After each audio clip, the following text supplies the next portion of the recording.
Hello again, Year 10. Hope you got on all right with multiplying fractions. Right, obviously we're now doing dividing fractions.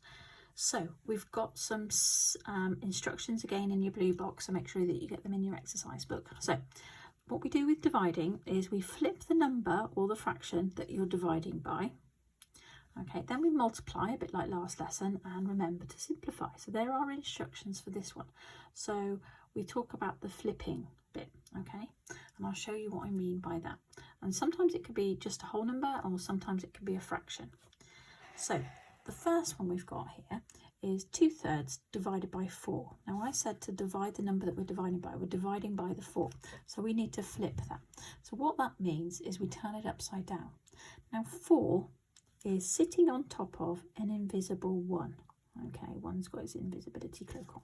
So we need to, because 4 divided by 1 is 4. So we do the question, 2/3, and we flip this one upside down. So that becomes 1/4. And when I said we make it a multiply. So we flip the second one and make it a multiply. And now it's like last lesson. 2 times 1 is 2. And 3 times 4 is 12. They're both in the 2 times table, so let's divide by 2, which is 1/6. Okay, right, let's try again for the next one. So 3 is sitting on top of an invisible 1. So we've got 5/8. Let's make it a multiply. And so we turn this one upside down, that becomes 1/3. And then we can times them out. 5 times 1 is 5. And 3 times 8 is 24. That can't be simplified, so I can have to leave it like that. Then we've got one where we're actually dividing by a fraction. So we make that 4/7, change it into a multiply. Be careful here, lots of people turn this one upside down as well, it's only this one. And this one then becomes 3/2. Times them out, 4 times 3 is 12. And 7 times 2 is 14. They're both in the 2 times table, so let's divide by 2. So that will be 6/7. And the last one, 5/9, change it to a multiply, turn that one upside down, then multiply them out. 5 times 4 is 20, and 9 times 3 is 27. That can't be simplified, so it's in its simplest form. Okay, sorry, I don't think you can see that one very well there. Sorry. Okay, so talk that one through again. 5 times 4 is 20, and 9 times 3 is 27. Okay, now you've got another quiz on dividing fractions, so be careful when typing in those fractions. Hopefully you've managed to find the fraction key there on the quiz.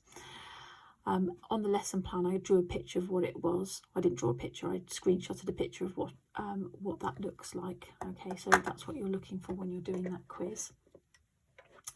What you now need to do for the next lesson is next week you're going to have an assignment, and it's an assessment assignment, so it's nothing to worry about.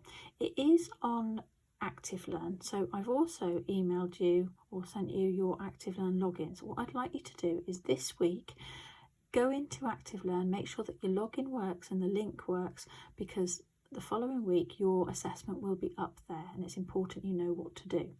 Okay, I don't want it to be the day of the assessment and then you're going, oh, I don't know what my login is, I don't know how to get on.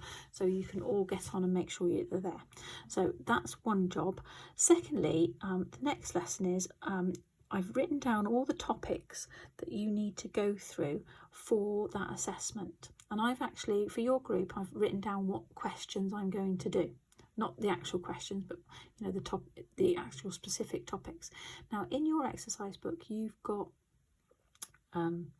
all your key marking tasks that we've done and all your work, so hopefully you'll be able to recognise it pretty much in the order of your exercise books, as long as you've kept all your exercise books neat and tidy and everything like that.